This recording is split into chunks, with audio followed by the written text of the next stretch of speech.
नमस्कार बंधुरा आज के आमी तुम्हादेर साथे शेयर करब ब्रेकफास्टेर एक रेसिपि। हाथे समय कम थाकले परे आमी एभाबेई এই রেসিপিটা বানিয়ে ফেলি এবং এটা খেতে আর কিছু লাগবে না, শুধু এইভাবেই খাওয়া যাবে, সাথে একটু চা হলে বেশ জমে যাবে। তো আমি চলো দেখো কিভাবে করছি।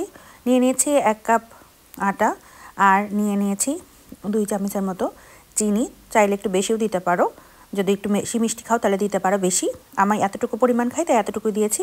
তারপর একটা স্পুনের সাহায্যে আমি বেশ ভালোভাবে মিক্স করে নিয়েছি। এখন আমি আগে থেকে জাল করা দুধটা অল্প অল্প করে দিয়ে একটা ব্যাটার বানিয়ে নেব। একবারে সম্পূর্ণটা ঢেলে দেব না, যতটুকু পরিমাণ লাগবে এর জন্য অল্প অল্প করে দিয়ে ব্যাটারটা এভাবে করে গুলে নেব, যাতে কোনো লাম্প না থাকে। এর জন্য খুব ভালোভাবে আমি ব্যাটারটা গুলে নেব। ব্যাটারটা খুব বেশি পাতলাও হবে না, আবার খুব বেশি ঘন হবে না, ঠিক এরকমটা হবে। তো এখন আমি কড়াইতে তেল দিয়ে একটু ব্রাশ করে নিচ্ছি।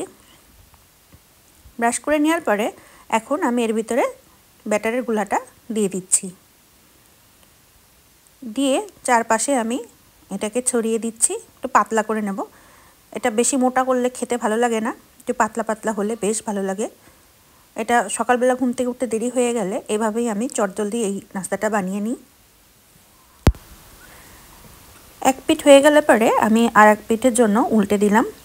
এখন আমি একটু সামান্য তেল দিয়ে দেবো, যাতে অপর পিঠেও আমার ভালোভাবে ভাজা হয়ে যায়। এর জন্য আমি একটু তেল দিয়ে দিলাম। তেলটা দিয়ে আবারও খুব ভালোভাবে আমি রুটিটাকে বেশ নাড়িয়ে চাড়িয়ে ঘুরিয়ে ঘুরিয়ে নিচ্ছি, যাতে দুপাশে সব পাশেই সমানভাবে তেলটা যায় এবং খুব ভালোভাবে ভাজাটা হয়। মোটামুটি আমার ভাজাটা হয়ে গিয়েছে, আমি তুলে নিচ্ছি। একইভাবে আমি সবগুলো এরকম করে ভেজে নেব। ব্যাটারের গুলাটা দিয়ে দেব, পাতলা পাতলা করে নিয়ে নেব। গুলাটাকে এইভাবে করে একটু ছড়িয়ে ছড়িয়ে দেব হাতার সাহায্যে।